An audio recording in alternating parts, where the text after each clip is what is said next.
Las franquicias que me dan hueva. Capítulo 1. Hola y sean todos bienvenidos a este primer episodio de Las franquicias que me dan hueva. El podprograma donde nos dedicaremos a analizar esas franquicias a las que nunca les has puesto atención y crees que son una hueva. Al final las calificaremos y diremos si la franquicia la libra como un producto interesante o si simplemente es otra franquicia que da hueva. Hoy analizaremos sin profundidad, sin respeto, sin seriedad, pero sobre todo con autoridad absoluta, la que ha sido una de las franquicias más polémicas y famosas de México. Años después le eclipsaría, obviamente, el fenómeno conocido como el Chavo del Ocho. Pero antes de ese niño tonto, habría otro niño aún más tonto, más listo, con el corazón aún más grande, pero definitivamente mucho más negro, con todo lo que eso implica en la valemadrista sociedad mexicana de los 40, 50 y 70 y la doble moralista sociedad mexicana de los 80, 90 y 2000 y la súper sensible y desmemoriada sociedad mexicana de los tiempos modernos. Estamos hablando, obviamente, de Memín Pinguín. Y ahora comencemos por el principio. Las historias que me dan hueva. Estamos en el año 1943. Las publicaciones mexicanas semanales son lo más común del mundo.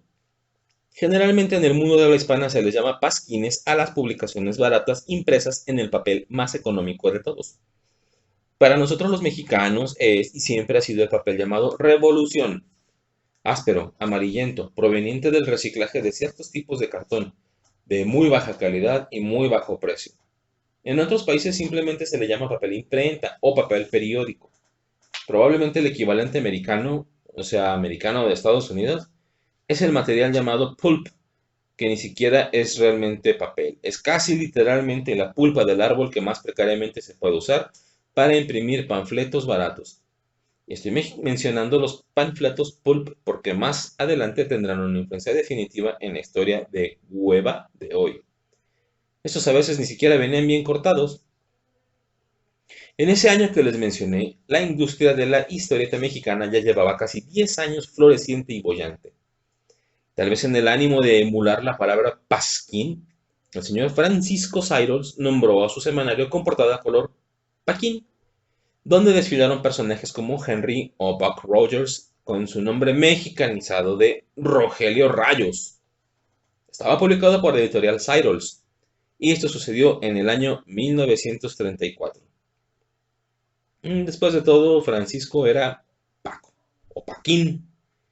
Al poco tiempo, su competidor más fiero, el general José García Balseca, dueño de la Editorial Juventud o Editorial Panamericana, que fue su segundo nombre oficial a partir del 23 de marzo de 1936, copiando la estrategia, sacó un poco de tiempo antes el semanario Paquito, el 28 de enero de 1935. Pero aparentemente no es una copia tal cual, sino que continúa el estilo de otras publicaciones más viejas, también mexicanas. Aquí surgieron gigantes del cómic mexicano como Los Superlocos y La Familia Burrón, ambos de Gabriel Vargas, así como instituciones monumentales americanas como Mickey Mouse, Superman y Batman, que por razones de leyes mexicanas tenían que cambiar su nombre a algo en español y acabaron siendo El Ratón Miguelito, Superhombre y El Murciélago. No está mal, pero cualquier fan de Friedrich Nietzsche seguro que se sintió decepcionado de leerlo. Su formato era de un tamaño muy parecido al de un comic book, y Popeye nunca tuvo que cambiar su nombre en esta publicación. Pepín, el 4 de marzo de 1936, que fue el año que siguió, tuvo a personajes entre sus páginas como El Fantasma, Anita la Huerfanita y por supuesto Memín Pinguín, este último en la historia llamada Almas de Niño. Claro, el nombre del dueño de la editorial, José, es Pepe, de ahí Pepín.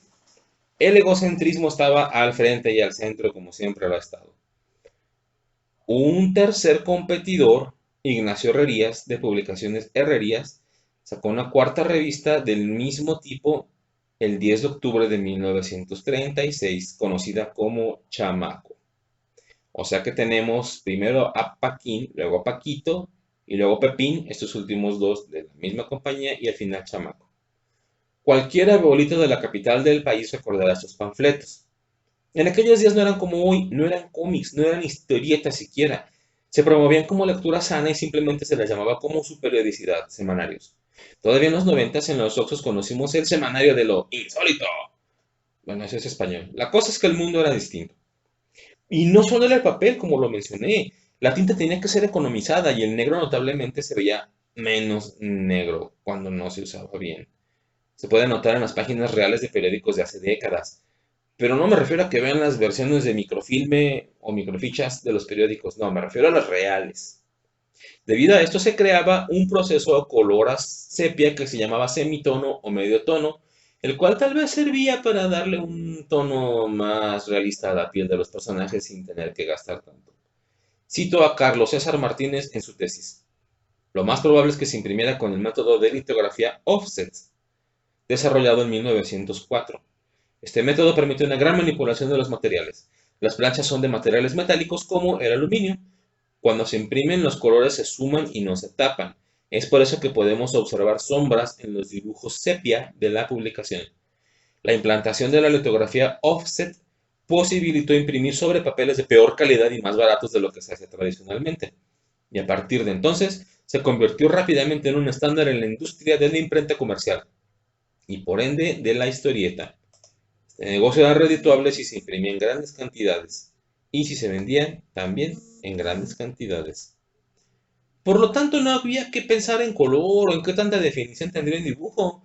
Se podía difuminar y se veía estético. Todavía en los 80 se publicaban historias para las Marges Simpsons mexicanas como El Libro Semanal. Y sí, volvemos a la periodicidad en el título, semanal. O para los Moe Sislak mexicanos como El Libro Vaquero, aunque este finalmente pasó a ser editado en color. Otra característica distinta a la de nuestros días es que la historieta era un medio escapista para todas las edades y que jamás se pensó como algo que trascendiera. Recordemos que no existía la televisión y que el entretenimiento semanal era para todos. Cada publicación tenía que tener un poco para todos, a pesar de que en un inicio los pepines, los paquines y chamacos eran evidentemente para niños. El número de páginas era enorme y la cantidad y calidad de las historias variaba tremendamente, y más su estilo de dibujo mientras más avanzaban los años. Incluso he visto una historieta que estaba promocionada con 256 hojas. Una barbaridad. Y para ese año, 1943, ya había historias para adultos, pero centradas en los niños. La prueba más fehaciente era la historia Almas de Niños, de Alberto Cabrera, quien escribía, guionizaba y dibujaba la historia dentro del semanario Pepín en su número 1687 durante octubre de 1943. Desde el principio el personaje principal se definió, un negrito llamado Memín Pinguín. Si bien él aparece como el primer personaje que se dibujó en la historia, esta no llevaba su nombre, como ya lo dije. Alberto Cabrera la promocionaba en las páginas del semanario Pepín como una historia propia para adultos. A pesar de que, al ver las páginas de aquellos incipientes años, uno aprecia que la mayoría de las sagas que se ven son básicamente las mismas que siempre ha habido, y que los personajes hablan básicamente igual que siempre, con las mismas características, como que Memín corre con la boca abierta, pues los lugares son francamente sórdidos. La ambientación es tétrica y envuelve a los niños en un entorno sepia desgarrador. Memín mismo era un ente que en ocasiones ni siquiera tiene ojos. Su color serio se funde con el resto de sus alrededores, y sus ropas no pueden ser precisamente las mismas. La gorra de béisbol es sustituida por una gorra mucho más en boga por las comunidades de negros, y como no existían los tenis de la marca El Faro, de acuerdo a Sixto, el llamado el negrito todo dar, pues lo que usaba eran unos botines o zapatos de vestir que también lucían demasiado grandes para su talla. Una parte que se perdió de su indumentaria eran unas correas que servían para amarrar las mangas de sus pantaloncillos cortos. Aunque a primera vista es el mismo personaje con la camiseta a rayas y zapatos demasiado grandes con gorra enorme, los pequeños detalles delatan que se hicieron esfuerzos para conservar una línea y que el personaje siguiera siendo reconocible al pasar de las décadas. Pero me estoy adelantando. En cuanto a sus personajes de apoyo, los cuates y los niños en general eran dibujados con el estilo extrañamente embellecido de antes. Si uno ve a Carlos Arosamena, no parece el niño fuerte que raya en lo bully y que defiende a los débiles con su gran fuerza, sino parece un querubín, y su peinado de rizos característicos es casi nulo, pues al ponerlo junto a los demás, solo el niño rubio de la pandilla se distingue. Este no nada más parece un ángel, de hecho parece una niña. Para terminar con las diferencias en la publicación, al más de niño solo abarca unas cuantas páginas de la revista Pepín, alrededor de 4. Esto quería decir que las publicaciones imitaban en cierta manera el formato de antología que también se llegó a usar en Estados Unidos. Pero aunque eran pocas las páginas, no se encontraban empleadas al estilo americano de tener muchas viñetas, saturadas de exposición en cuadritos. Más bien el estilo preciosista de los artistas de la época, muy bien representado por Alberto Cabrera, obligaba a que no se usaran más de uno, dos o tres paneles por página, limitados también por el tamaño de la publicación. De este modo las historias podían durar años y no agotarse. Pero la historia dicta una verdad universal. A mayor demanda se tiene que satisfacer con mayor oferta. Muy pronto el mercado mexicano se saturaría de lo que uno escuchaba en el radio. De hecho, muchas radionovelas dieron el salto a las historietas y no había ningún problema en que las editoriales mexicanas trajeran material extranjero y lo publicaran ahí, pero en blanco y sepia. De esta manera tuvimos con muy pocas semanas de diferencia a Superhombre y el Murciélago en las páginas de Paquito y todos los más superhéroes de DC. Lo popular de este medio y su bajo precio hicieron que las editoriales sacaran cosas como el Paquín Chico, que sí, era más pequeño y por chico costaba menos dinero imprimirlo. Y luego sacaron Pepín Lunes y luego Pepín Martes y así. Es claro que jamás volveremos a esa época donde se consumía más de 1 millón de publicaciones a la semana. Antes de la reestructuración, la cual vino aproximadamente 10 años después, fue aproximadamente a los 8 meses de sacar unas pocas páginas de Almas de Niño todos los días, cuando Cabrera no continuó haciendo los guiones, sino que entró a eso la muy joven escritora Yolanda Vargas Dulce, fallecida en 1999, quien se había iniciado en el radio en esa misma profesión, aunque también se inició cantando. El dueño de la empresa editorial panamericana, el general José García Balseca, la asignó debido a que ella inició junto con Rosario Sansores la historia Almas de Barrio, y su estilo le pareció al general que le quedaría bien a la creación de Alberto Cabrera. Así que a partir del tercer o cuarto arco argumental comenzó el crédito de Yolanda, y la diferencia en los guiones es notoria. Sus líneas de parlamento se sienten menos endurecidas y más rebuscadas que las de Cabrera. Desde siempre Yolanda Vargas dijo que ella había creado a Memín, inspirándolo en unos niños cubanos. En Cuba aman al béisbol, así que ella vio natural meter ese deporte en la historia. Es bastante probable que sus aseveraciones tuvieran fundamento, y que hizo eso en su mente al escribir ese personaje, pero no, nunca fue suya la idea original, y después veremos en qué paró eso. Cabrera no siempre tuvo la misma idea caricaturizada para Memín. A veces lo ponía simple y llanamente como un niño muy feo, con ojos un poco cuadrados y sin expresión, pequeños y con boca similar a un simio. Recordemos que el mundo no es como lo conocemos ahora, y esta es, carnalito, una frase que repetiré muchísimo, porque no podemos juzgar esos tiempos con nuestros estándares y viceversa. En ningún momento se consideró de mal gusto el crear un protagonista tan feo. En momentos más adelante, cuando la revista iba por la segunda encarnación del personaje en 1952, Cabrera vio al niño como una caricatura. Esto fue porque en el año 1940 el escritor, dibujante y supergenio Will Eisner creó un cómic que se llamó The Spirit, donde el protagonista Danny Colt es un policía bastante joven que sufre un destino terrible a manos de criminales y logra fingir su muerte. El único que sabe que sí sigue vivo es el jefe de la policía y padre de su novia. Tienen que mantener esa apariencia para que Danny logre llevar a mafiosos y criminales ante la justicia. Y resulta que uno de los asociados que encuentra en esta nueva y extraña etapa de su vida es precisamente un chico negro. Y digo chico porque es muy chaparro y tiene todas las características físicas y caricaturescas de nuestro Memín actual. Pero como es un adulto, maneja un taxi y usa la ropa exótica que los blancos le achacaban a los negros. Hablaban una jerga casi incomprensible y era un apoyo cómico para The Spirit. Su nombre irónicamente era Ebony White, ébano blanco, y su primera aparición fue en el número 1 de The Spirit, el 2 de junio de 1940. Y es en este punto donde entramos al terreno súper espinoso del aspecto hiperracista de Memín. Este amigo negro de The Spirit, Ebony White, encarnaba ese aspecto de la manera más fiel posible, porque esto venía del llamado minstrel show. Es una rama de la comedia, una tradición del negocio del espectáculo gringo, que nos llega desde el siglo XIX. Se trataba de representar cómicamente a los negros en un escenario, pero como ellos no podían subir a un escenario y mucho menos burlarse así de sí mismos, blancos se pintaban la cara haciendo lo que ahora se conoce vergonzosamente como blackface. Y para no maquillarse las manos se ponían guantes blancos en una obvia representación de lo que a los ojos de los blancos era una ironía. El único lugar de su cuerpo que los negros tienen blanco son las palmas de sus manos. El minstrel show se hizo tan popular que los animadores de caricaturas quisieron representarlo en sus cortas obras en el cine. Es debido a eso que el humor de las caricaturas de los 20 es slapstick, que se traduce como comedia física, o humor de pastelazo. Y esa es la razón por la que todos los personajes de antaño son negros con guantes blancos. Vean a Félix el Gato, Mickey Mouse, el Perro Bimbo y hasta Bugs Bunny que tienen por lo menos dos de estas características.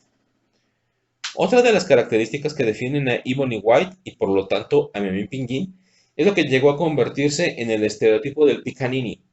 Si bien a inicios del siglo XX era sinónimo de insulto racial, curiosamente viene de una palabra del idioma pidgin de las Indias Orientales, que es derivado del portugués pequeñinho, y sí significa pequeñito, y entró en boga porque muchos habitantes del oeste de África así llamaban a veces a sus hijos. Así que en esas épocas era común ver anuncios donde se representaba al negrito pequeño de ojos grandes y boca carnosa, con aspecto casi inhumano. También por aquellos años, los alocados 20, se dio el origen de las historias del Spirit. Barrios bajos llenos de crimen, mujeres de la vida nocturna y demás elementos que dentro de su ambiente sórdido replicaban bien lo que se conocerá después como noir. ¿Qué significa negro en francés? Estas publicaciones impresas en papel pulp también se conocieron como pulp simplemente. La película Pulp Fiction de Quentin Tarantino alude a estas publicaciones en su título, por eso la película es una serie de viñetas bastante sórdidas. Y bien, este es el escenario en que Memín nació y se desarrolló. Yolanda Vargas alegó que siempre quiso que Memín se viera distinto a los demás personajes y eso siempre se respetó, por muy obsoleto que eso sea ya. De hecho, mucha gente el aspecto físico del negrito parece recordarles a Farina, el personaje negro del programa de televisión Our Gang, La Pandilla. Pero al leer la historieta ya aderezada por sus valores y sus muy particulares obsesiones, el enfoque se sale de la apariencia violenta de Memín Pinguín, quien siempre está totalmente fuera de lugar en todos sus ambientes realistas. Ahora el enfoque es su amor por su madre y cómo las vivencias lo llevan a reforzar sus valores familiares, por muy horrendo que sea lo que se vive. ¿Y qué tan sórdido es lo que se vive? Oh, ahora verás. En su primera aventura, Memín veía cómo Carlangas en la escuela ahogaba a Ricardo Arcaraz, hijo del diplomático Rogelio Arcaraz, en una cisterna. El maestro Antonio Romero llega a tiempo para evitar la muerte del niño. Este chiquillo le había faltado el respeto a todos, pero especialmente a Memín y Ernesto Vargas, quien de tan pobre va descalzo a la escuela.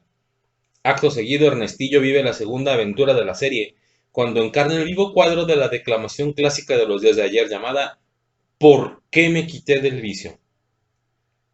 Quien la haya oído sabrá que Ernestillo, el más listo y paupérrimo de la clase, perdió a su mamá un año antes de los eventos del número 1 de Almas de Niño y se dedica a embriagarse una tarde, imitando a su padre alcohólico y golpeador, quien soñaba despierto con su difunta esposa Lupita, y el niño desea también ver a su madre, por lo cual acaba en el hospital con una congestión alcohólica. La amistad de los niños se forja al calor más alto del crisol en la tercera aventura, en la cual Carlos Arosamena sufre la más aberrante y escandalizante de las aventuras. Los chicos del barrio le chiflan a su madre cuando ella va al empleo nocturno que tiene, y que solo Carlos cree que es como costurera en un taller de toda la noche. Una costurera no se viste así, ni se maquilla así. Así que al igual que en el libro Corazón Diario de un Niño, obra que yo siempre he sospechado que influyó enormemente en esta historieta, Carlos es el equivalente a Garrone, un chico rotundo mucho más grande que los demás. En su encarnación original, que es de la que estamos hablando, Carlos tiene 14 años, Ernestillo y Ricardo tienen 13 y Memín Pinguín tiene 12 años, aun cuando todos están eternamente en un idílico grado de primaria nunca especificado, como cuarto o quinto, y también más bravucón y más golpeador. Si no fuera por su sensibilidad y su sentido de justicia, sería el bully más bully de la escuela y nunca nadie le ha ganado a los golpes. Salvo una niña de su misma edad, pero de eso hablaremos después. Este chico prodigio, que tampoco tiene malas calificaciones, se sacude de encima a una docena de niños precoces que adulan a su madre con silbidos e improperios. Memín lo halla y Carlos se ve obligado a revelarle que está creyendo verdad lo que le dijeron los niños, pues ahora todo cuadra. Es tan grande su vergüenza que amenaza con destruirle la cara al negrito si le cuenta algo a alguien. Naturalmente sus amigos se enteran y entre los cuatro se lanzan a los cabaretes. Suerte de prostíbulos de la época, donde la madre de Carlos, Isabel, baila por dinero asignada a una ficha. Es una fichera. Carlos la halla en uno. Ella ve cómo él se decepciona estúpidamente de ella, pero uno de los amantes de la señora se molesta de ver cómo no le corresponde amorosamente porque el niño sigue ahí, así que la golpea. Carlos se enoja y se agarra a golpes con el tipo, al cual le parte muy duro la cara. Pero el tipo saca la pistola y la madre cubre al niño con su cuerpo para recibir un tiro en el hombro. El hombre escapa y Carlos lo asesina con una botella, por lo cual va a la correccional y en los periódicos los niños ven en qué cárcel lo tienen. Él sufre el odio del mundo concentrado y se amarga, pero los chiquillos viciados lo obligan a participar en una fuga de la cárcel, y el líder de ellos con cuchillo en mano le abre el corazón al guardia por la espalda, para luego él mismo caer sobre el cuchillo al escapar y morir casi al instante. Carlos sufre como Stallone en película carcelaria, hasta que logran sacarlo de prisión una serie de circunstancias que no vale la pena mencionar, y él limpia su nombre para luego olvidar todo esto sin que se le volviera a mencionar, o le dejara algún tipo de secuela psicológica. Así que si bien esta fue la más truculenta de las sagas, hubo otras que no se quedaron tan atrás. Los mexicanos amamos estas cosas de drama. El papel abnegado y castigador de las madres se ve personificado en Eufrosina. Las otras madres tienen características suavizadas de ella, porque no han tenido que batallar tanto como una mujer negra y viuda en México. Y esto creo que es lo más realista del cómic. El amor filial de Memín Pinguín por su madre no llega en esta etapa a las alturas edípicas y cuasi monstruosas de las etapas de los 60 y 80, las cuales resultarían las más representativas, pero no me adelantaré. Por ahora solo resta decir de Eufrosina que ella tanto ve a chica a su hijo con hotcakes, que ellos llaman tortas con miel, como le da tablazos para corregirlo.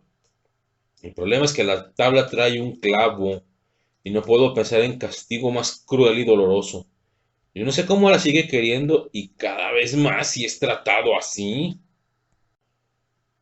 El maestro es la figura impoluta que nunca se equivoca, y aunque a veces pierda los estribos y decida castigar en ocasiones de más, es la figura masculina y protopadre de Memín, el que lo tiene que orientar ante la manifiesta falta de educación básica de doña Frosina, que no sabe leer ni escribir.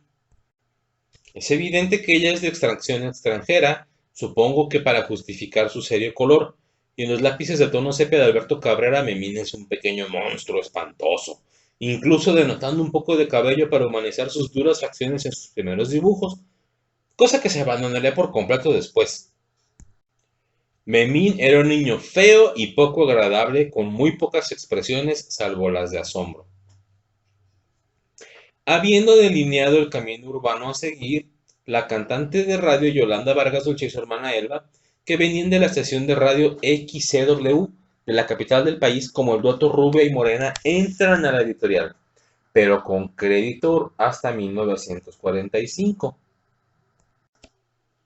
para durar ahí hasta su cierre, en 1955.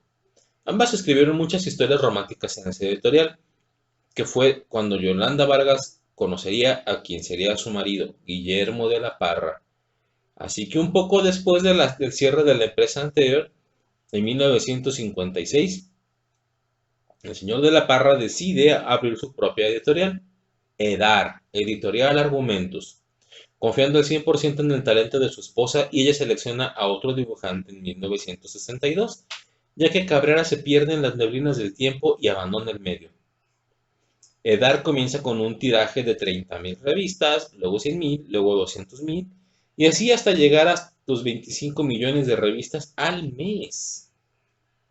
Pero lo último que se sabe de Alberto Cabrera es que trabajaba a principios de los 50 realizando la serie Safari y después desapareció. Para iniciar, en 1962, durante 5 números en una revista aún no especificada, que no encontré nombrada en ningún lado, y antes del número 1 de la revista Memín Pinguín, el seleccionado es un dibujante versado en las artes del comic book gringo, el maestro Sixto Valencia Burgos. Para el año que siguió, 1963, le dieron su propio título a Memín, y Sixto, aún joven en esas épocas, Valencia se encarga de rediseñar a Memín. Tarea nada fácil.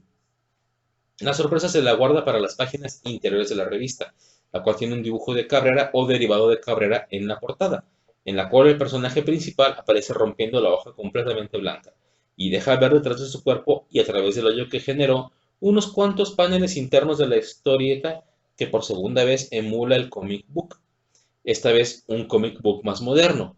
El título es el del nombre del protagonista, un pingo, un diablillo llamado Memín Pinguín. Los paneles internos son de 4 a 6 y con captions modernas, o sea, cuadritos amarillos donde el narrador habla, no simplemente letras fuera de los paneles. A este espacio entre las viñetas se le llamaba bleed, sangrado. Y es que si un dibujo salía de esas 4 paredes, se desangraba hacia afuera. Bien. Otra adaptación moderna era la recapitulación del número anterior a fin de no perder información importante que hiciera que el lector no entendiera lo que acababa de comprar. Por último, el medio tono seguía presente, pero la portada a color cambiaba todo.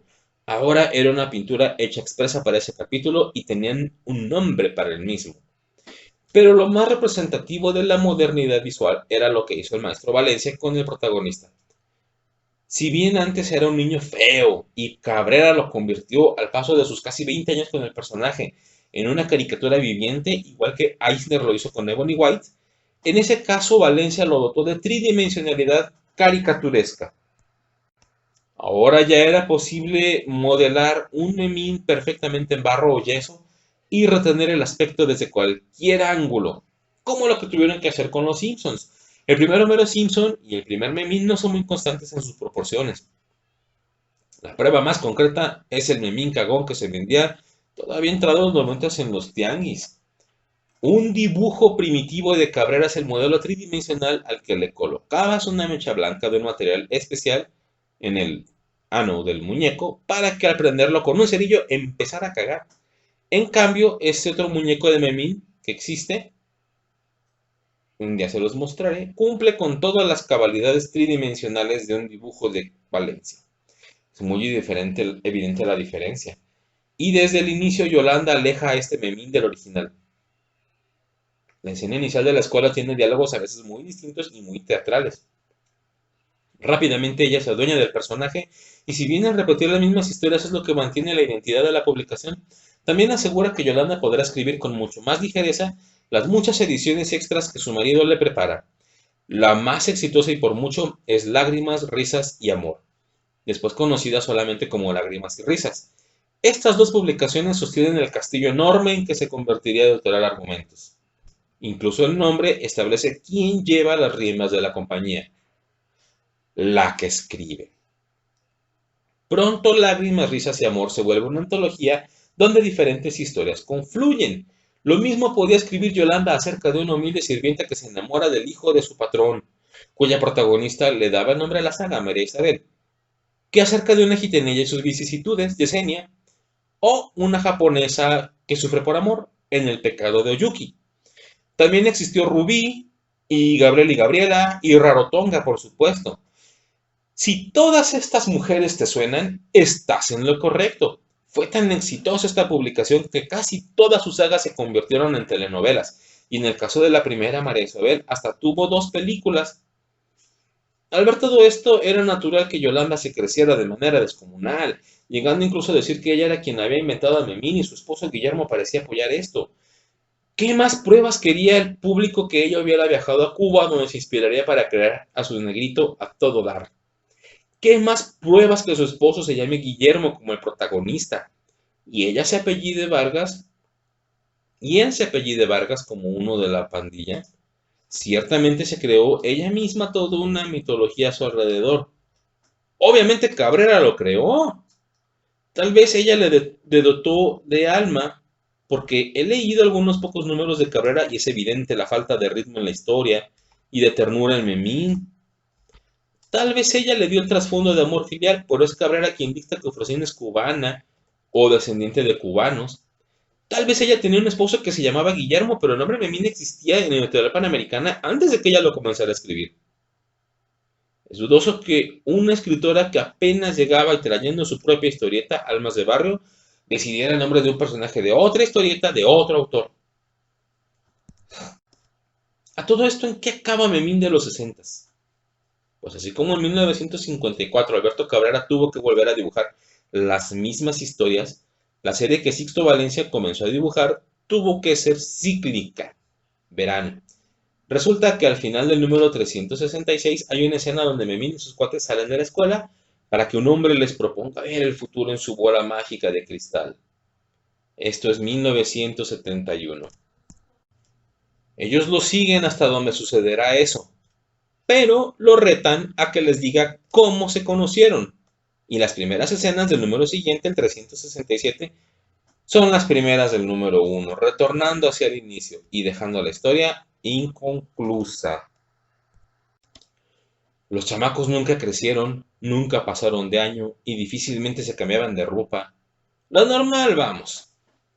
La segunda vuelta que dio, que se publicó del 71 al 77, redujo su tamaño en media carta y experimentó un incremento a 372 capítulos, siendo los últimos 6 de autoría gráfica y literaria de Don Sixto, indica su hija Mónica Valencia, la principal promotora del trabajo de su padre. Su ciclo se repitió varias veces y luego del número 1000 de Memín, el plan editorial cambió. Editorial Argumentos dejó de llamarse así para cambiar a una editora más en forma, pues acababan de adquirir los derechos de reimprimir en español historias de DC Comics, pero con el formato cambiado. El tamaño de Pepín era muy parecido a este, y cuando Editorial Argumentos le dio a Memín su propio título estelar, le dieron el gran tamaño de un comic book. Así que el nuevo nombre de la editorial, con su nuevo tamaño para sus historietas, era Editorial Vid en 1985.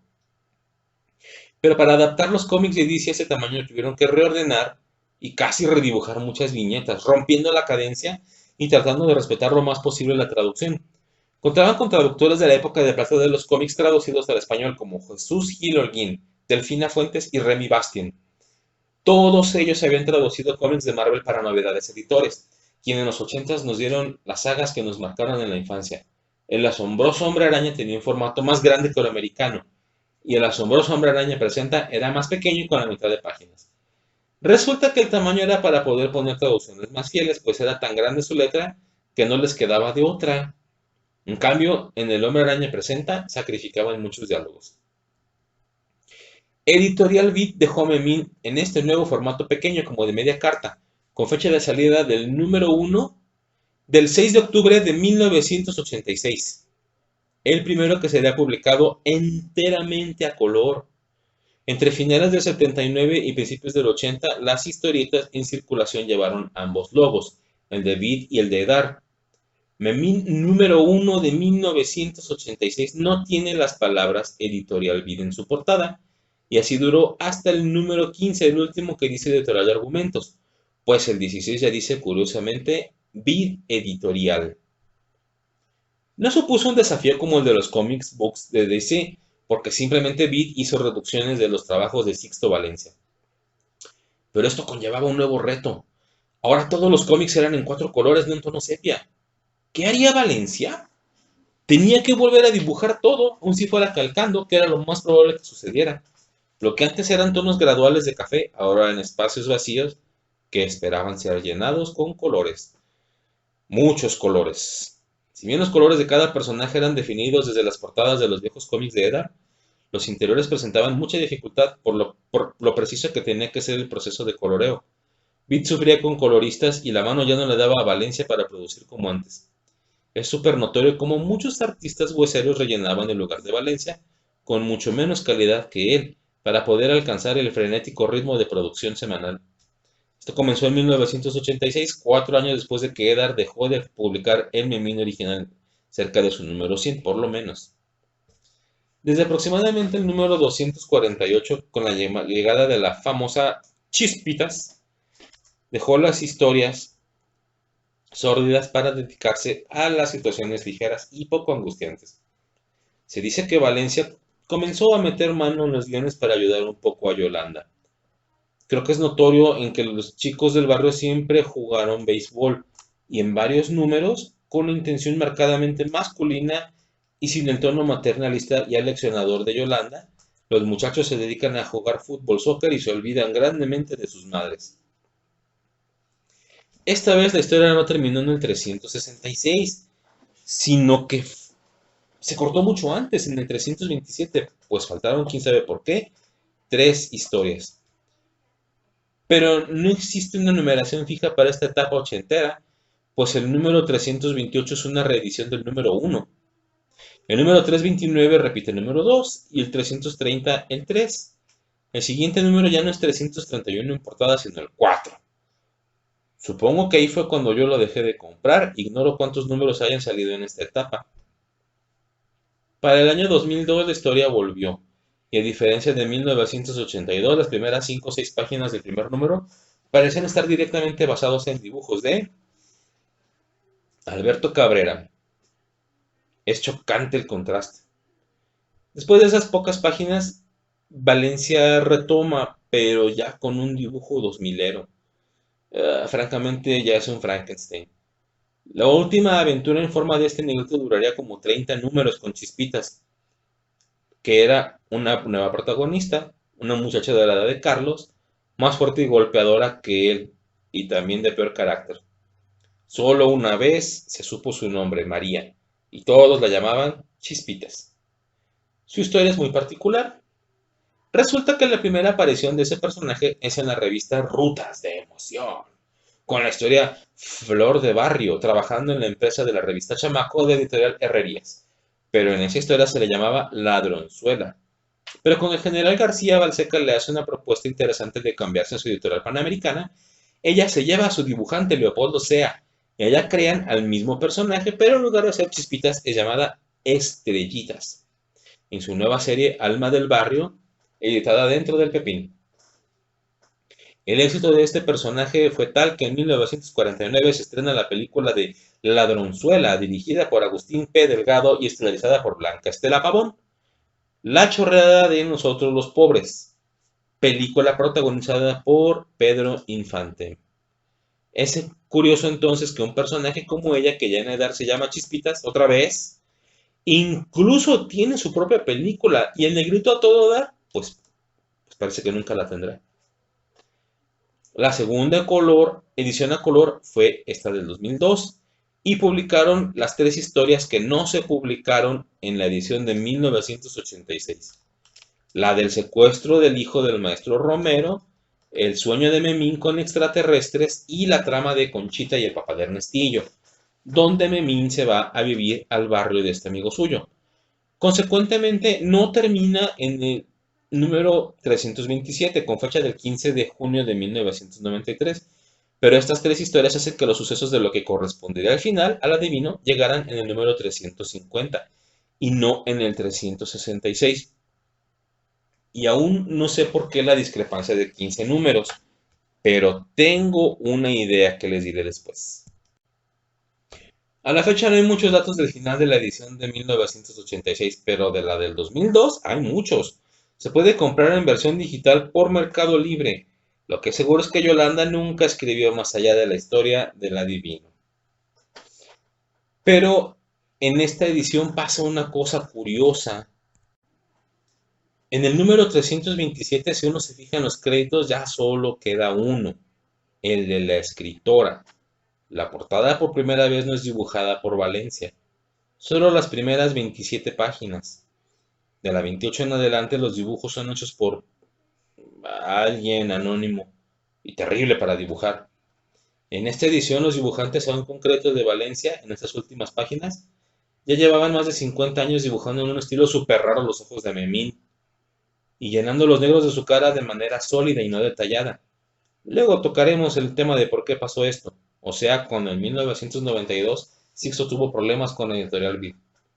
Ya para el año 2008, Memín estaba siendo editado nuevamente, en lo que Vid llamó edición homenaje, debido al fallecimiento de la escritora Yolanda Vargas. Llevaba como 200 números de atraso respecto de la regular, pero era exactamente igual. Y luego en el 2010 volvieron a iniciar la historia con el lanzamiento de la misma serie, pero con el nombre Memín Pinguín Regresa. Para el 2 de abril de 2014, en el número 442 de la edición homenaje y en el 186 de la edición Memín Regresa, y con los especiales de la Independencia y Revolución Mexicana narrados por Memín, publicados junto con calendarios y una serie de tarjetas coleccionables impresas por otra empresa, Memín anunció que ese era su último número y que a partir de ese momento se podrían encontrar en versión digital. Absolutamente nadie pensó que era una buena medida. Una cosa curiosa es como en el año 2004, Memín obtuvo una voz a través de un CD con una larga radiodramatización que acompaña a la historieta y donde los personajes cobran vida. Editorial Vid lanzó solo 3 tomos a la venta y cada disco contenía 3 capítulos y era con el fin de alcanzar los 12 tomos que incluyen, los 10 tomos que incluyen 3 capítulos, 30 capítulos aproximadamente de la serie en la colección Te lo cuento. Se puede oír el silbido que Yolanda les atribuía a estos niños que decían pertenecer a la pandilla de los vikingos bravos. ¿Y en qué acabó ese Memín del 2002? El que tuvo por primera vez una historia no cíclica y el cual se vio afectado por el cambio de dibujante y muy probablemente de guionista. Cito a todomemín.blogspot.com en su publicación del sábado 6 de agosto del 2011. En los números de Memín Pinguín 440-442, por una confusión Memín acaba uniéndose al ejército, para después de eso participar en un partido de soccer entre cuarteles, llevándolo a reunirse con sus amigos y embarcarse en una conveniente travesía que los deja justamente a tiempo para ver el inicio del Mundial en Sudáfrica. Y de vuelta en México, la sorpresa de sus vidas les aguarda. Spoiler, el gran final de la nueva serie. Este es el arco final, la última aventura original de la Memín, tras la cual esta revista es cancelada en definitiva. ¿Qué clase de historia es digna para dar por terminada toda una larga e ilustre trayectoria que ensombreció con sus tramas chafas y simplonas de la nueva época? A seguir recordando todo lo que pasaron, un viejito desconocido con turbante se desaparece sorpresivamente, exhibiendo su bola de cristal, presumiendo de poder revelarles su pasado, porque Memín se había estado quejando con sus amigos de cómo le chocar ir a la escuela, y ellos le recuerdan que ahí se conocieron, dando pie a presentar algunos de sus mejores recuerdos. Como es de esperarse, los 4 se burlan de sus palabras, pero el viejo les insiste, indicando que puede mostrarles cómo se forjó su amistad y muchas cosas más. Y así como así los 4 atolondrados se dejan convencer y permiten que les muestre su pasado en la bola de cristal. Embobado, Memín es el más cercano para contemplar la sucesión de imágenes, remontándose al primer cuadro de Memín Pinguín número 1. Y lo que sigue, claro, es el anuncio para que los lectores esperen la próxima semana el relanzamiento de Memín Pinguín, ahora llamado Regresa, número 1. Habiendo cerrado con la revista original que abriera la época de reimpresiones de clásicos títulos de Editorial Vid durante su época de oro, Casi enseguida prosiguieron con el relanzamiento de Memín Penguin Regresa. ¿Regresa? Pues ¿cuándo se fue? No descansó ni una semana de su cancelación pésimamente disimulada. De este modo, un ciclo de 8 años desde que la revista Colores de Memín fue lanzada concluye inesperadamente. Sí, sabemos que se merecía cancelar desde hace mucho tiempo, pero pudieron trabajarlo un poco mejor. Recorren a la misma trama con un adivino que para acabar es menos convincente que el original. Y a continuación, el amargo final. Cito a Jorge Tobalín de comicase.net. De acuerdo con una fuente de Comicase muy cercana a Manelik de la Parra, dueño de Vid, en junta de negocios con Televisa, el empresario aceptó deshacerse de los derechos de publicación a cambio de un atractivo trato monetario y un fuerte apoyo de promoción a las carreras artísticas de sus hijos Mane, o sea, Manelik, que es cantante, y Alondra, directora de orquesta. El trato se cerró gustosamente. Así, el desinterés del nieto de Yolanda Vargas Dulce en seguir adelante con el endeudado negocio familiar fue lo que terminó con cualquier posibilidad de que una empresa distinta a Televisa publicara los cómics de DC.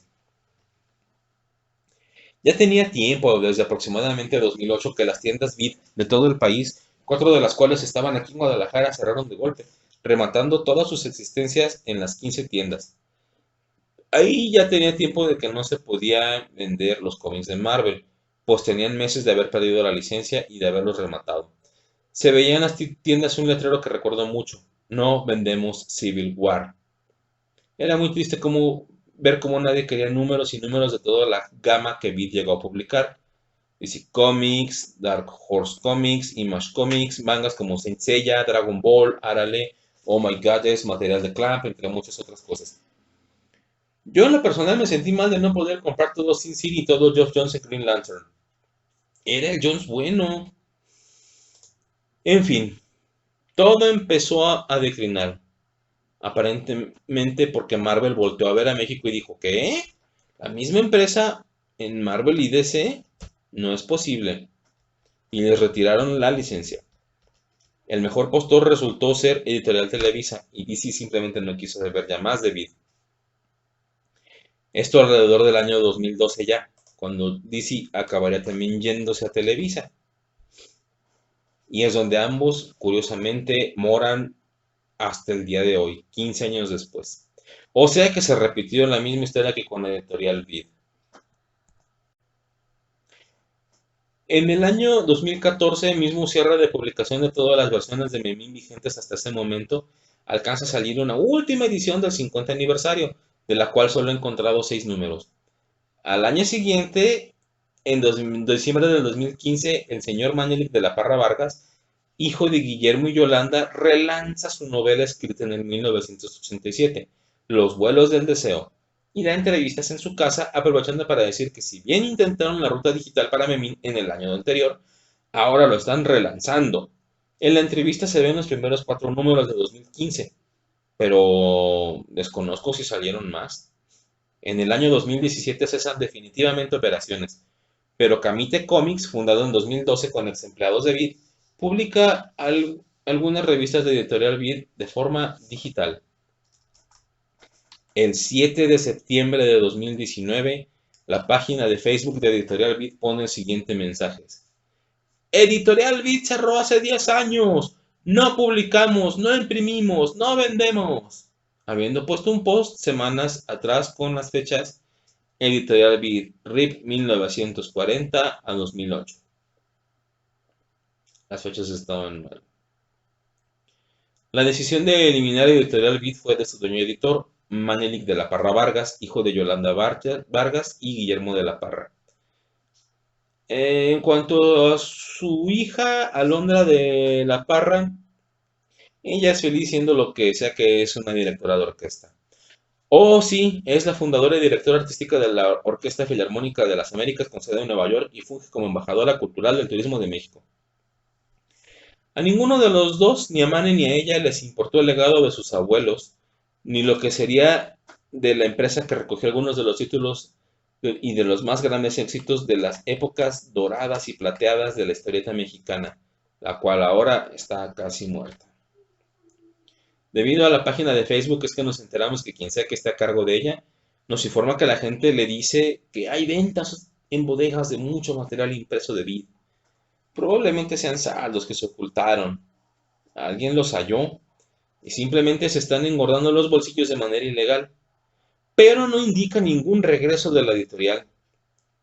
Yo siempre le echaré la culpa de esto a la falta de interés por este par de señores en proteger el legado cultural de sus abuelos, por vacío y anticuado que muchos lo consideren. De aquí en adelante quiero que todos lo sepan.